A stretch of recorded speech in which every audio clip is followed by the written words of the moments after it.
अयोध्या के राज्य में राजकुमार राम केवल अपने पराक्रम के लिए ही नहीं, बल्कि अपने अटूट सत्यनिष्ठा और धर्म के पालन के लिए भी प्रसिद्ध थे।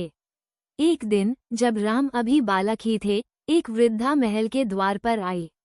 उसके पास एक छोटी सी टोकरी थी जिसमें जंगली बेर रखे थे, जो वो राजकुमार को भेंट स्वरूप लाई थी। सैनिकों ने उसे भीतर आने से रोका, परंतु राम ने आग्रहपूर्वक कहा कि वे उस वृद्धा से मिलना चाहते हैं।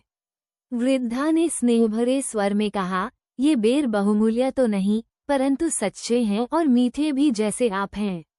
राम ने आदरपूर्वक बेर स्वीकार किए, किंतु उन्हें खाने से पहले पूछा, क्या आपने इन्हें चखा है?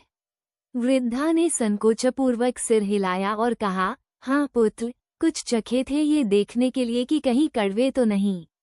राम मुस्कराए और बोले, तो फिर ये मेरे लिए सबसे मीठे बेर हैं।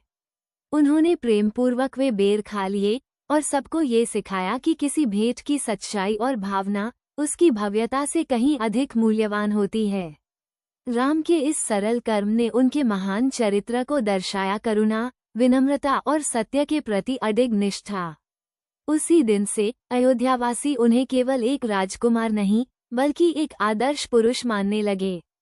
राम और रावण का युद्ध केवल दो व्यक्तियों का युद्ध नहीं था, ये सत्य और असत्य, धर्म और अधर्म के बीच का एक महायुद्ध था। जब श्रीराम वनवास में थे, तब रावण ने छलपूर्वक सीता माता का अपहरण कर उन्हें लंका ले गया। उसने न तो सीता की इच्छा का आदर किया, न ही धर्म की मर्यादा का पालन। ये कार्य नारी के सम्मान और मर्यादा के घोर अपमान का प्रतीक बन गया। राम ने सीता को वापस लाने के लिए समुद्र पार कर लंका तक पहुंचने की ठानी।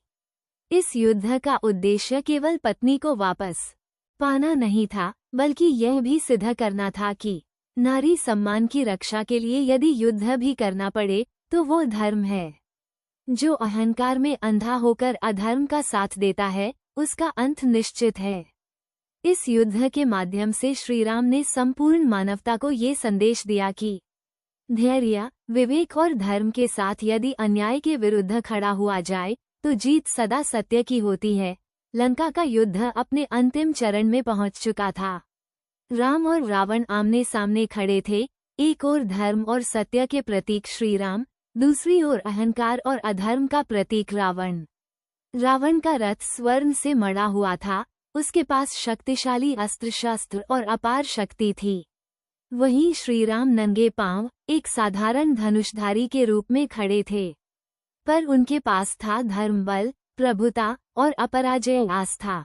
युद्ध प्रारंभ हुआ। रावण ने अग्निबाण, नागपाश और तमाम मायावी अस्त्रों से राम पर वार किए, लेकिन राम उन सबका धैर्य और विवेक से सामना करते रहे।